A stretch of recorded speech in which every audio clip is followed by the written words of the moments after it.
por mais de 5.000 anos, ele permaneceu ali, congelado, imóvel, esquecido por toda a civilização. Seu corpo atravessou impérios, religiões e séculos de guerra até ser descoberto por acaso, por 2 alpinistas que buscavam apenas uma trilha limpa entre os picos da fronteira entre Itália e Áustria. Mas o que encontraram naquele dia de setembro de 1991 foi algo que ninguém estava preparado para compreender. Era um cadáver, parcialmente à mostra, emergindo do gelo derretido. A princípio, pensaram se tratar de um escalador recente, morto pela altitude ou por uma queda traiçoeira. Só que havia algo estranho. A pele parecia ressecada de forma normal.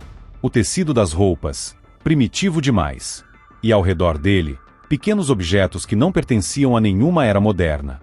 Rapidamente, as autoridades foram acionadas. Escavações começaram. E o que surgiu daquele gelo milenar mudou para sempre o que sabíamos sobre os povos antigos da Europa.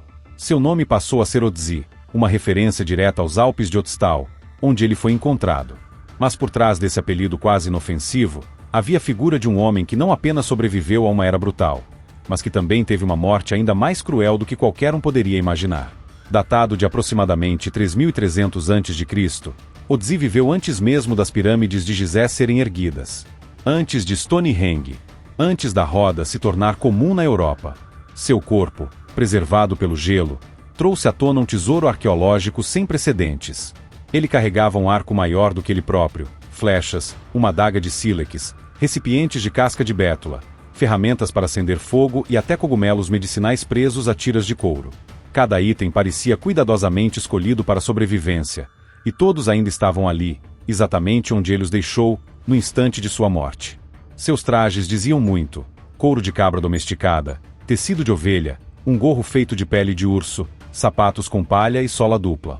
Tudo construído com uma sofisticação surpreendente para alguém da idade do cobre. Ele não era um homem qualquer. Era alguém preparado. Um caçador, talvez um líder. Alguém que conhecia a floresta, o frio e o território montanhoso como poucos. Mas então, por que morreu ali, sozinho, a mais de 3.000 metros de altitude? As primeiras teorias vieram rápidas. E todas apontavam para a violência. Em 2001, mais de uma década após a descoberta, exames mais sofisticados revelaram que parecia ser a peça final do quebra-cabeça, uma flecha encravada em seu ombro esquerdo.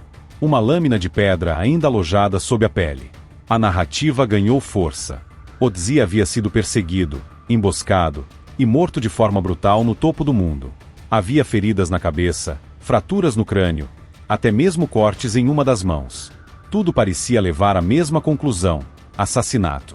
Mas a história estava incompleta. E a ciência sabia disso.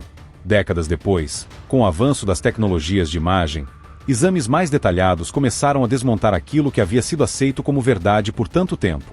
Uma equipe da Universidade de Zurique decidiu revisar os arquivos e escanear novamente os restos mortais com tomografia computadorizada de alta resolução. O que eles encontraram era tão revelador quanto desconcertante. A flecha não havia perfurado tão profundamente quanto se pensava. A lâmina, embora dolorosa, não tinha atingido nenhuma artéria principal. O volume de sangue estimado dentro do corpo era pequeno, cerca de 100 mililitros. Uma quantidade que dificilmente mataria um homem adulto em pouco tempo. Além disso, os ferimentos no crânio, que antes sustentavam a ideia de um ataque fatal, agora pareciam indicar algo muito mais banal e cruel. A hipótese mais recente aponta que Ötzi caiu. E caiu feio. Provavelmente escorregou entre rochas escarpadas, desorientado, já ferido, talvez até sangrando. A pancada na cabeça teria sido resultado do impacto contra a pedra. Não um ataque, mas um acidente. Algo comum, especialmente em regiões de altitude elevada e terreno instável. Isso por si só já mudaria completamente a forma como encaramos sua morte. Mas o pior ainda estava por vir. Porque se a flecha não matou, e se a queda também não foi letal, então o que realmente matou Ötzi? A resposta, ainda que silenciosa, é devastadora. Ele congelou até morrer. Imobilizado pela dor no ombro. Fraco por causa da queda. Confuso, com a temperatura do corpo despencando e os sentidos falhando, Ötzi não teve forças para descer. Não teve abrigo. Não teve chance. Ali, naquele ponto isolado dos Alpes, a morte não veio rápida. Ela foi lenta, gélida e consciente. A morte por hipotermia é uma das formas mais cruéis de morrer. Ela começa com tremores. Depois vem a perda de coordenação, a confusão mental, a dificuldade de distinguir o que é real e o que é delírio. O corpo tenta preservar o cérebro, sacrificando os membros. O sangue se retrai. O frio consome tudo por dentro. Aos poucos, a vontade de lutar desaparece. O corpo adormece. E para sempre. Foi assim que ele morreu.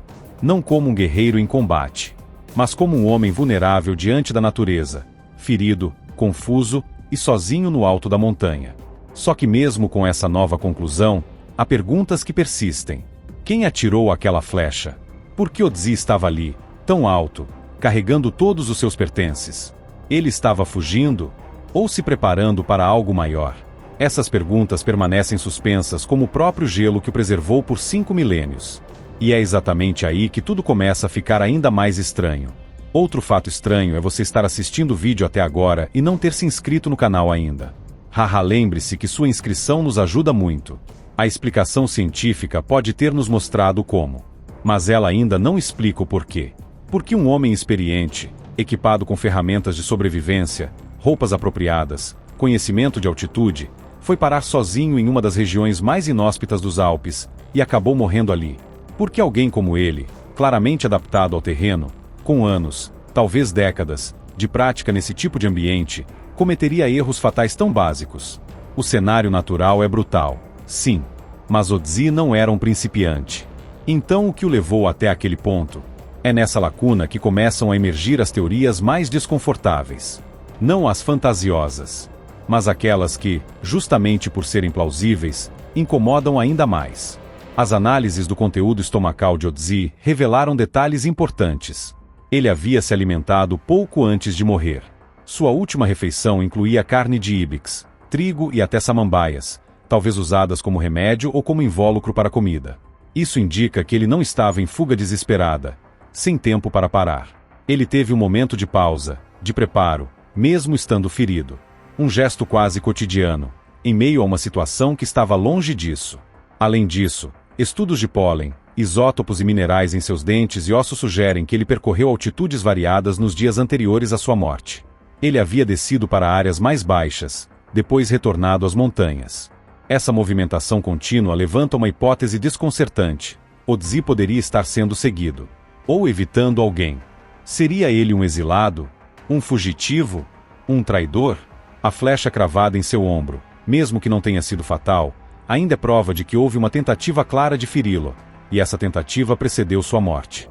Isso coloca a violência humana de volta na equação, mas agora em outro contexto. Não mais como o golpe final, mas como o começo de uma caçada. E o mais intrigante, por que a flecha ficou dentro do corpo? Entre os povos da Idade do Cobre, recuperar a ponta de uma flecha era quase um instinto automático. O sílex era valioso, difícil de produzir, carregado de valor simbólico e prático. Se alguém atirou em Otzi, por que não se aproximou para terminar o trabalho, ou ao menos retirar a ponta? Teria medo de algo? Ou pressa demais? Esse pequeno detalhe altera completamente a narrativa, porque sugere que quem atirou não ficou para ver o resultado. Talvez achando que ele morreria sozinho, sangrando. Ou talvez, simplesmente, não se importando mais com o desfecho. Também havia sangue de outras pessoas em seus equipamentos. Rastros genéticos distintos foram encontrados em sua adaga, seu manto e até em uma flecha. Isso levanta uma nova hipótese. Otzi pode ter ferido, ou até matado, alguém antes de morrer. Teria ele participado de um conflito violento pouco antes de sua escalada final? Estaria fugindo de um acerto de contas? Ou foi parte de algo ainda mais complexo?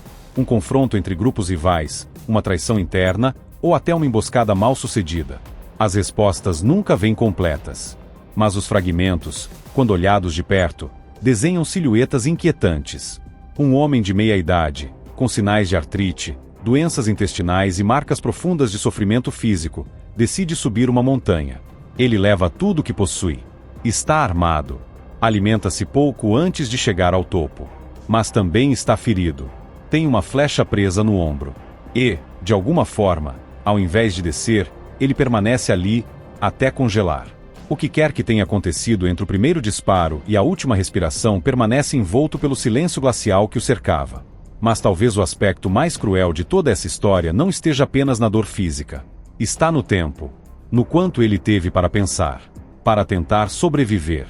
Para talvez entender que não conseguiria. A morte por hipotermia raramente é súbita. Ela é um processo. Um declínio lento, em que o próprio corpo se transforma em inimigo.